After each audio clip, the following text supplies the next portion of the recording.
Again, let's go back to our case. Just to remind you, this is the case that we're planning Central's option. Are we good? Cool. So we go in with a guide, we go in with a temporary PMMA. And also another question, do you print or mill this? Really? Milling. Who says printing? The provisional or the... The provisional. Who says printing? Who says milling? Okay, so let me tell you this. If it's FP1, it should be milled. I'm just being honest with you because they break and I learned this the hard way. And at the time, honestly, I mean, now we have better materials that are a lot stronger. Printing is easier, yes, but it has less superior aesthetics and it also has significantly less shear strength. So if the patient, yes, so let's say if your occlusion is not perfect, it's going to break. So what I do is I always, if it's FP1, I always mill it and I make sure that it's nice and thick. It doesn't look as pretty as Rokas and Gertrude because I'm a functional guy. I always make it nice and thick. Hi guys. I always make it nice and thick, and then for me, this gives me the safety net. If it's printed, if it's FP3, I can print it, it's okay. If it's FP3, again, the reason why is because it's nice and thick.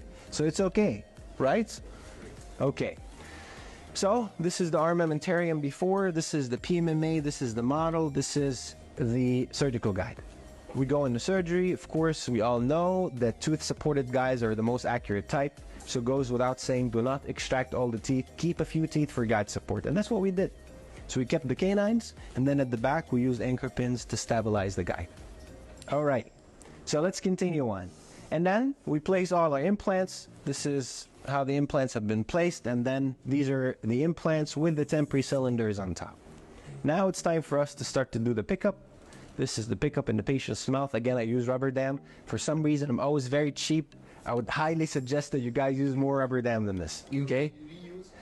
Well, of course, for every patient, I use the same sheet. Okay? But honestly, two things that are very important. Use a very nice and thick rubber dam sheet because it really makes a big difference. And also, inversion is for you to tuck the rubber dam inside. Okay, but the good thing is it really allows for less fluid to come out of this little crevice right here.